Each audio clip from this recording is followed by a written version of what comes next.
north of our country. The strategic decision to gazette as disturbed and dangerous, remote and difficult terrain, gorges, escarpments, and caves where bandits retreated to hide after attacking, robbing, and killing innocent civilians proved to be the game changer. Heavily armed bandits were flushed out from these areas in a process that lasted several months. Their outdated gimmicks of taunting security forces and sometimes staging daylight raids were eventually crushed through intelligence-led operations, superior firepower, and efficient operational and tactical outputs that resulted in the neutralization of dangerous bandit commanders and their spiritual influencers. 19 months after President Ruto ordered the most consequential security operation against banditry ever to take place in northern Kenya, the infrastructure that had sustained banditry for over 4 decades has been suppressed and dismantled.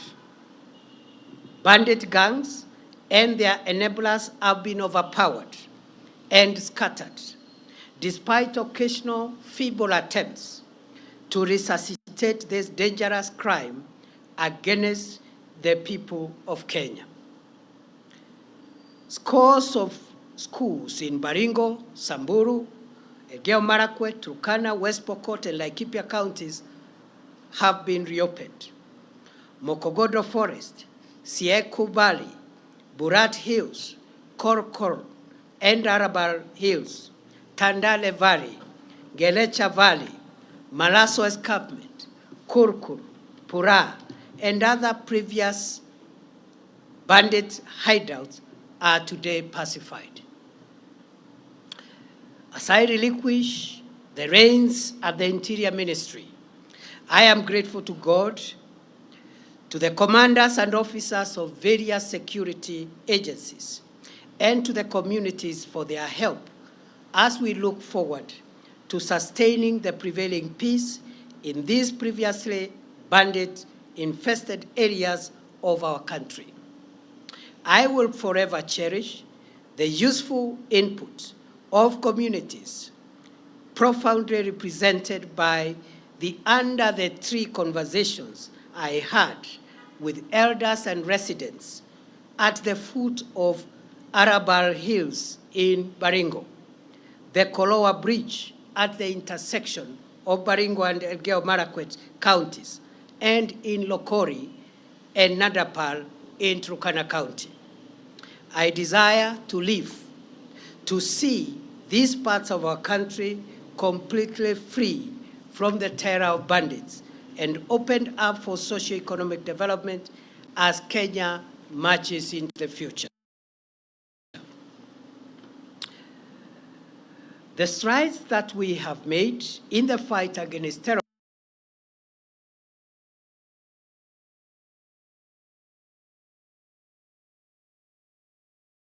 terrorism, banditry, and other organized crimes, following the orders of President Ruto to modernize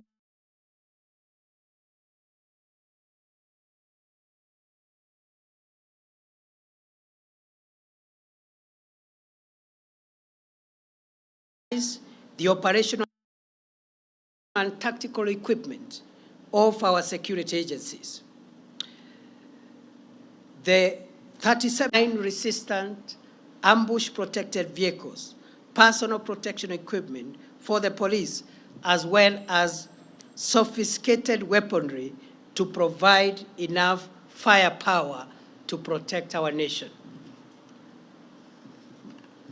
Fellow Kenyans, by September 2022, our country's infrastructure for the production and supply of Kenyan passports had completely collapsed owing to the breakdown of printing equipment, huge supplier debts, and chronic corruption cartels that took advantage of the situation to extort money from desperate applicants.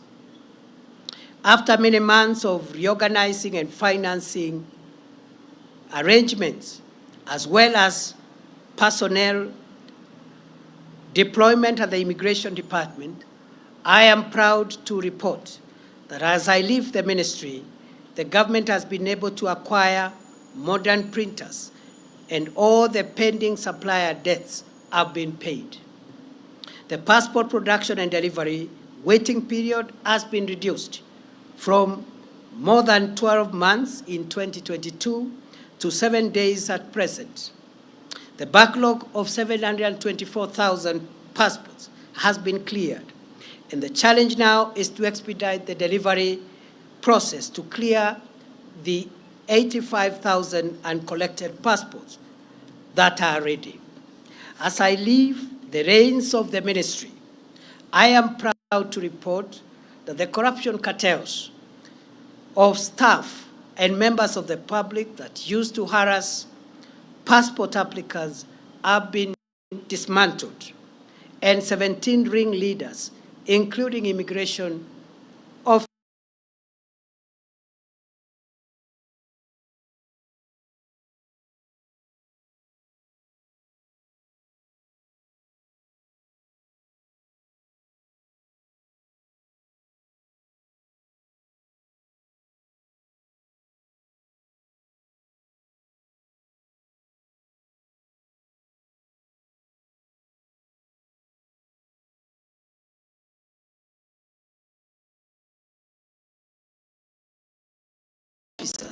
are facing ongoing criminal. The process of reimagining and refashioning Kenya's security institutions began in earnest on 21st December 2022, when the Presidential Task Force on Reforms of the National Police Service, the Kenya Prison Service, and the National Youth Service was established. While the work of the task force took longer than expected due to the expansive terms of reference, its final report has already been presented to the President. And one of the last actions I took before I left the ministry was to gazette the National Steering Committee under the leadership of the Principal Secretary for Internal Security, with a mandate to ensure full realization and implementation of the groundbreaking proposals for reforming our police, prisons, and youth services to align them with the dictates of our progressive 2010 Constitution and the vision of underwriting the national ideal of securing Kenya from long-term internal and external security threats. Fellow Kenyans, throughout my tenure in office, I have benefited from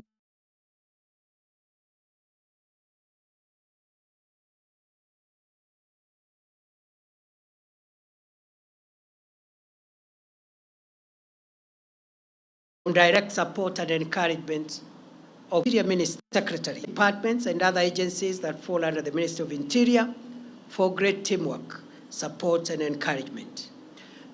To our security officers, especially those assigned the sensitive duty of protecting the country from terror, banditry, and other organized crimes, I salute you all for your selfless and patriotic service to our country. I send warm greetings and best wishes to all officers, especially those in far-flung forward operating bases, our officers in the multinational security support mission in Haiti, as well as the ranks of the National Government Administration Officer System, the NGAO system, with whom I have developed close and cordial working relationships during the past 2 years. I pray that my successor will build on the gains we made and will succeed to roll back the emerging reports of mysterious disappearances, abductions, and femicide. Goodbye, and God bless Kenya and protect our dear country, our homeland, the Republic of Kenya. May we remain one nation of one people, united by our emblems, the map, the flag, and the national anthem of Kenya. Thank you.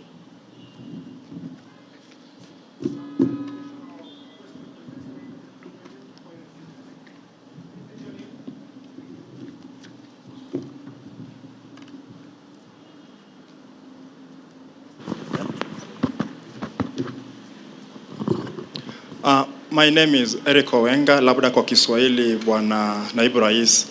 What do you speak of about your legacy in terms of abductions and extrajudicial killings that were rampant during your reign as the Cabinet Secretary of Interior for the past 2 years? Because Kenyans, some of the questions have not been answered in regard to the same. Can you exhaustively speak about it? Thank you. Yes, as you have, thank you very much for that concern. As I have said towards the last part of my statement, I have demonstrated how for 2 years, every day of my life, I have struggled to secure the country from crime and from people who would have caused us harm. And I have told my journey, the places I've been and what has took me there, the work I did in immigration and other places. At the end of my statement, I have said, as I exit that office, I'm exiting at a time when there are reports of cases of mysterious disappearances, abductions, and femicide.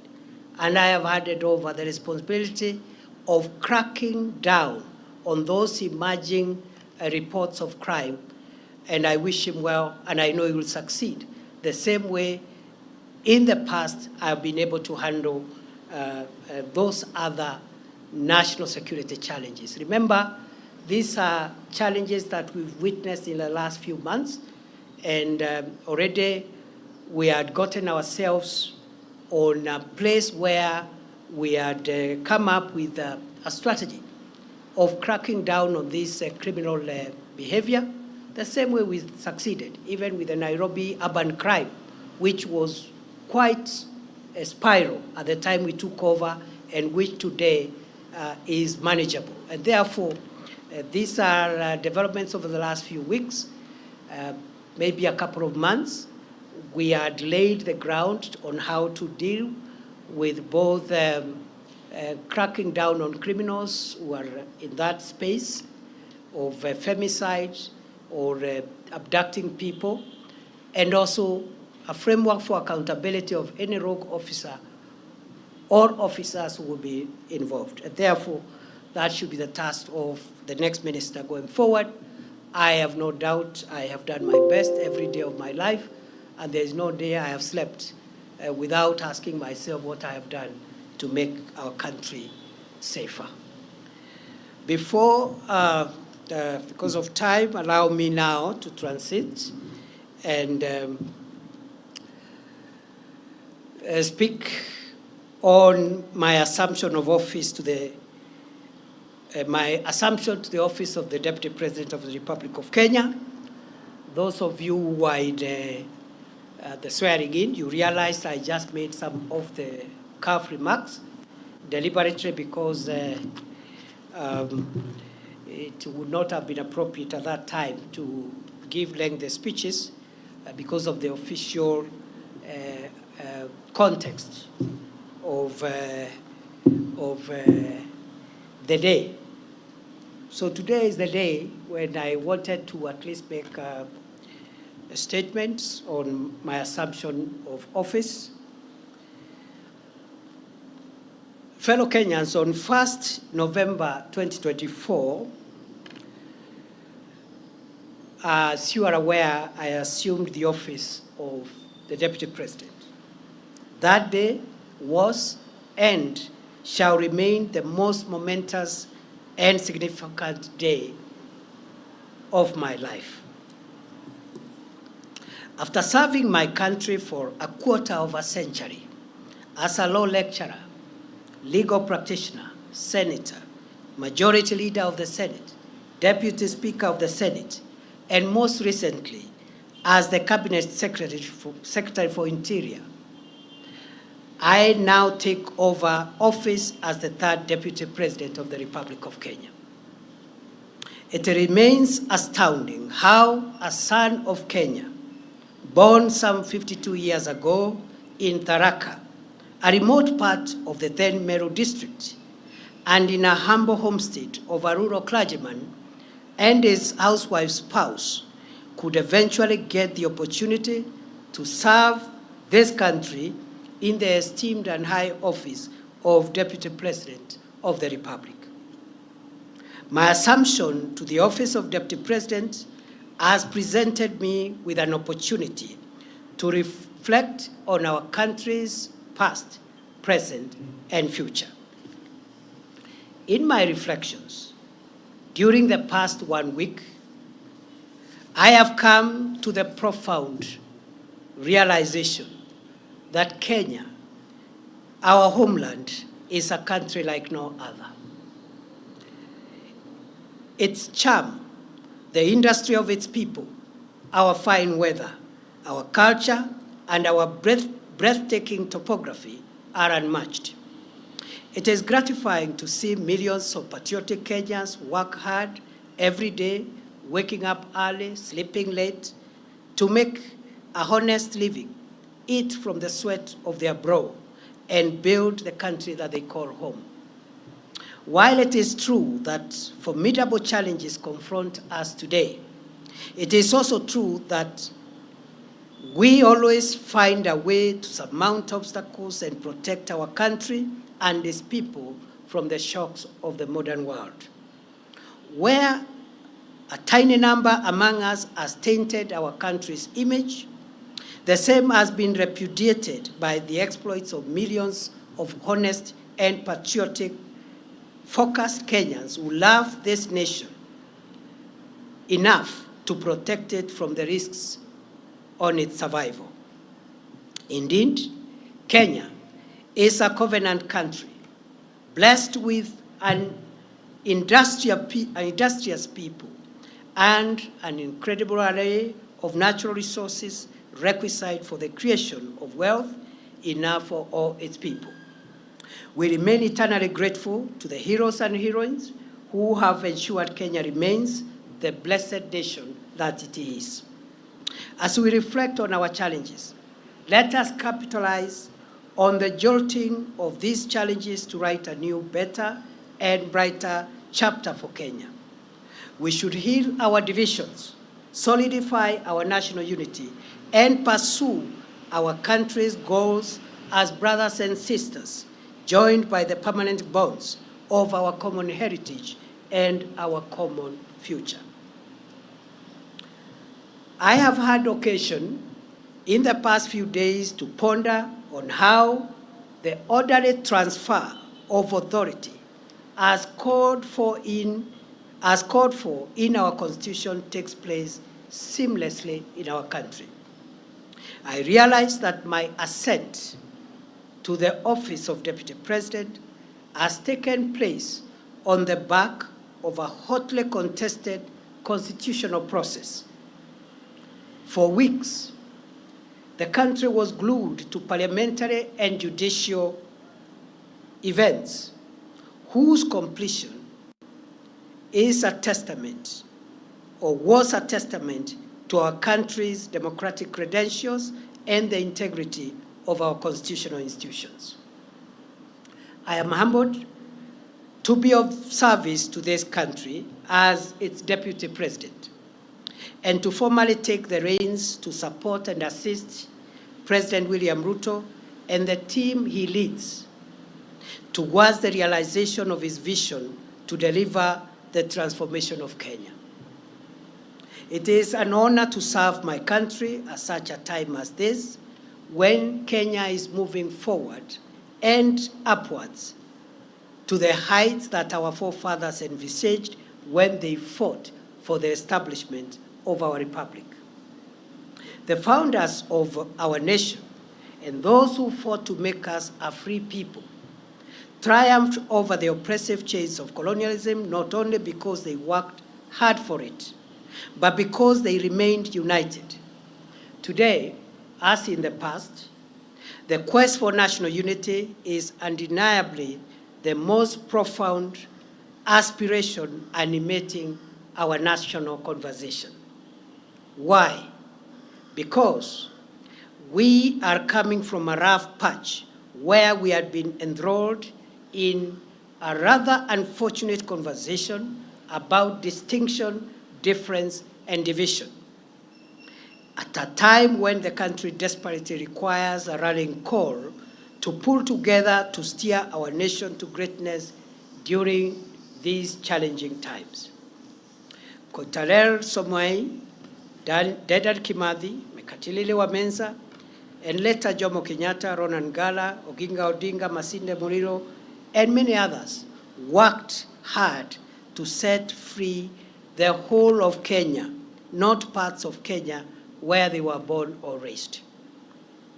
They refused to see themselves as liberators of their places of birth, choosing instead to consider themselves as brothers and sisters connected by the common past of their ancestry and the shared future of the generations that would come after them. We learn from these gallant sons and daughters of Kenya that for us to defend our freedom, sovereignty, territorial integrity, and economic transformation, for us to overcome inequality, poverty, and the need in our midst, we must harness and aggregate the collective daily struggles of ordinary Kenyans for our common good. For the aspiration of forging a united Kenya to materialize, we must accept each other, recognize our equality, accept that diversity and difference among us are for building rather than destroying us. A united nation is better equipped to deal with the challenges and overcome the obstacles we face in an increasingly complex, unpredictable, and insecure world. Kenya's viability is guaranteed only if its diverse components and segments converge in pursuit of common ideals, notwithstanding our linguistic, ethnic, religious, or political orientations.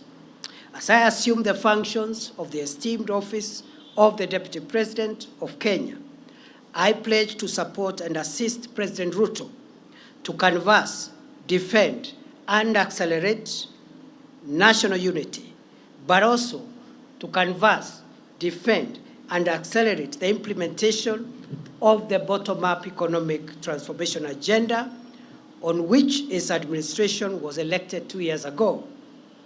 I will work with my colleagues in the cabinet, as I have done in my previous role during the past 2 years, as we look forward to opening a new chapter in our collective effort to deliver the economic transformation and empowerment of the people of Kenya to realize better standards of living. The government has made significant strides towards the transformation of our food security situation, health, education, as well as stabilizing spikes on prices of essential household commodities since September 2022.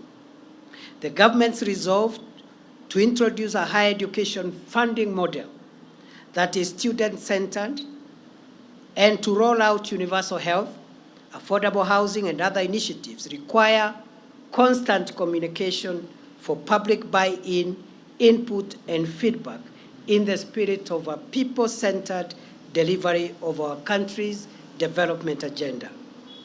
I have no doubt whatsoever that well-crafted public-private partnership projects are essential for the realization of strategic public sector infrastructure development projects and will cushion our country from incurring unsustainable debt for financing our country's development needs. as we pursue Kenya's economic transformation and strengthen the bonds of our national unity.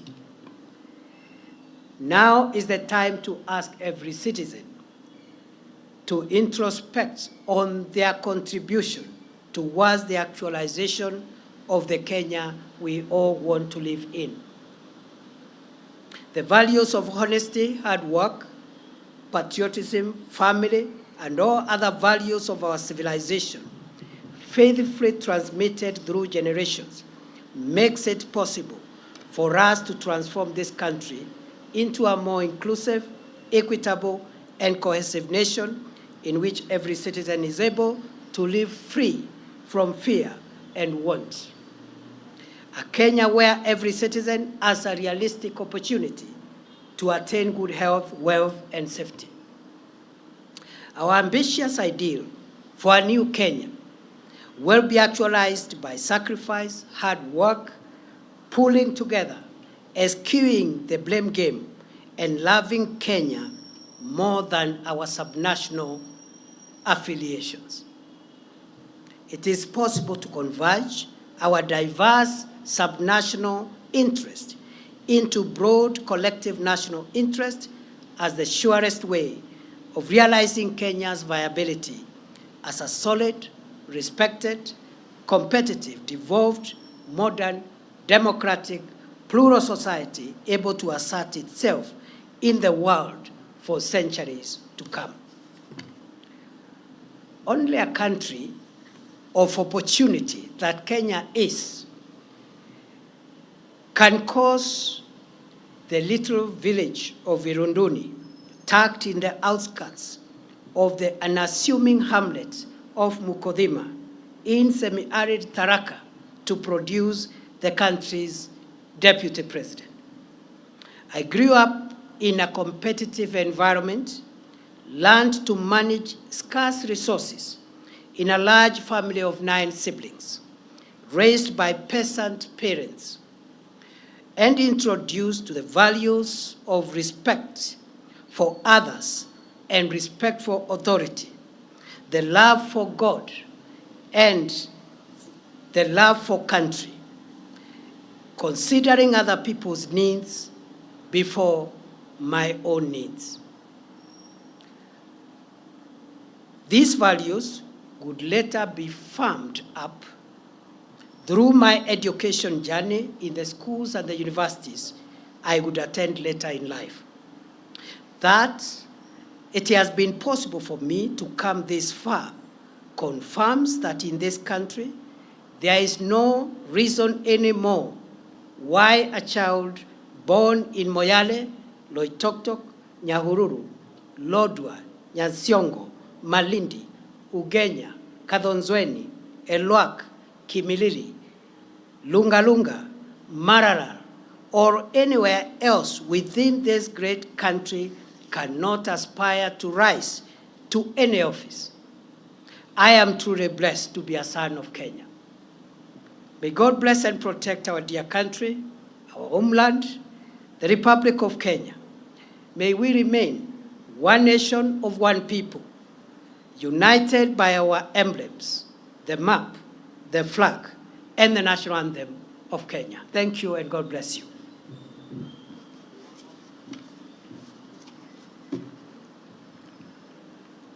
I'll take maximum 2, please. Thank you, Excellency. My name is Melita Oletenges for Citizen TV. My question is, you are stepping into this new role at a time when counties have not had a disbursement of funds for about 4 months, and it is causing a cash crunch there. And now that you're going to also be the chair of IBEC, how do you tend to accelerate this and ensure that services in the counties roll as they should be? Kyo? My name is Sydney Chazima. My question goes to what you've mentioned about national interests. And recently, while performing your duties as the Deputy President, you spoke before the judiciary at the 12 years anniversary for the Supreme Court. And you mentioned that there need to be a place where the courts consider the national interest as opposed to the public interest. Someone may misconstrue this as the executive trying to exert its pressure on the courts. What would you make of this? Thank you. Those are very good questions. I would like to respond to them as follows. It is true there is a bit of cash disbursement delay for counties, which is unfortunate. But I think the context for that situation is that this country in the last 2 years have come from a very difficult macroeconomic situation. And it has taken 2 years of hard work under the leadership of President William Ruto to tackle the macroeconomic stability of the country, stabilize the shilling, stabilize essential food prices of essential commodities, including fuel, and so forth and so on. For the first time this month, inflation is at 2.7%, the lowest in 17 years. The last time the inflation was at that level was in 2007, just before the post-election election violence, at the peak of President Kibaki's best economic situation. And therefore, the heavy lifting that the country has had to do is now behind us. We can only do better.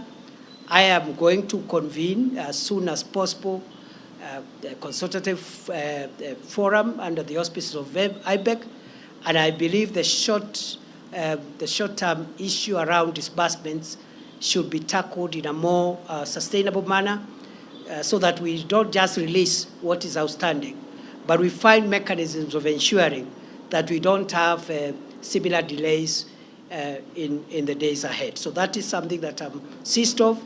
Just the way we have tackled other issues and economic challenges, we're going to tackle the disbursement to counties promptly, and that is what the Constitution requires, that the national government must ensure that counties receive their funds within the required time. Secondly and lastly, I've been asked to comment about the comments I made at the Judges' Conference. And at the Judges' Conference, I said, first and foremost, that conference was not a meeting between the executive and the judiciary. It was a conference for the court to introspect and reflect on how the judiciary has performed, especially the Supreme Court, in shaping the jurisprudence of our country and interpreting our Constitution. And therefore, it was an opportunity to look at the successes, the challenges, what has been done correctly, and what perhaps needs to be relooked. It's in that context that I gave the views from where I sit, based on my legal background. I made the remark that I believe the Supreme Court of Kenya has done a fantastic job in interpreting the Constitution. For 12 years, what the Supreme Court of the Republic of Kenya has done is equivalent to what some Supreme Courts have done in 50 years. So we are very proud that our institutions are not only efficient, but they are on a trajectory of fast maturity. At that point, because it was a moment for introspection, I said, the jurisprudence that the court has given us about public interest is very refreshing and welcome. And then I remarked, going forward, as the Supreme Court consolidates its own jurisprudence and enhances it, perfects it, it is worth reflecting, even beyond public interest, whether our Constitution allows our Constitution allows the court to distill existential values of the state. And I told the meeting that those existential values are found in two places. One in chapter 1, which is the foundational chapter that establishes our country, defines what Kenya is, the map, the territory, the coordinates, and the fundamental principles, including devolution. And then, Chapter 14 on national security, Article 238 in particular, contains some elements of what one would call existential and primordial elements of the existence of Kenya. That Article 238 says that there are certain core interests of Kenya that must be protected. And that's why the organs of national security are established, to make sure that Kenya does not disappear. It survives. Territorial sovereignty of Kenya. That's why our KDF will do whatever it takes to make sure that other nations, enemies of Kenya, don't overrun us. The territorial integrity of Kenya, that no foreign country can violate our airspace, our land, or our sea space. And then it goes on to discuss a few other existential, very, very critical foundational interests of the nation. And so what I was asking, I said maybe the courts needs to think whether we can have a hierarchy of national interests.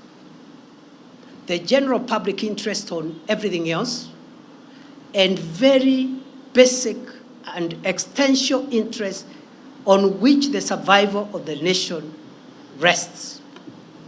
Because, for example, when we have had, for example, challenges in allowing the people of Kenya to exercise their rights, which are protected in the Constitution, we have seen, for example, that that right, for example, need also to be balanced in the need to protect the country and constitutional institutions. Because we saw an attempt to violate the Chief Justice's chambers by people who are expressing their rights, which is correct. But you see, if you destroy the emblems that makes the state to exist, burn down parliament, you know, those are extreme measures. And all what I said, just to be brief, I was not prescribing. I was just asking the judges to provide leadership, as is their mandate in the Constitution, to tell us whether there is a hierarchy of interests. Because the other commercial issues, the public interest is easily discernible. But sometimes there could be a conflict between what is popular or what the public is saying and the existence of the state. And I provided evidence at Chapter 1 of the Constitution, which is the foundational principles, and Article 238 that tells our organs of national security to protect the borders of Kenya, to protect the existence of Kenya and its institutions. That balance the court should help us to interpret. I know I've spoken a lot of English, but that's what it is. I wish you well. It is good to see you. We are going to have regular interactions. On a light note, you know the other job was a bit constraining because of the operational support that required me to be where action was taking place in terms of defending the country's vital interest of homeland security. But with a new role, I'll be much more available. We are open to the input of the people of Kenya. We are open to even positive criticism from the media, from civil society, so that we can all converge our various views and opinions on how we can build a stable, solid democracy called Kenya. Asanteni sana, Mungu awabariki.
an exit speech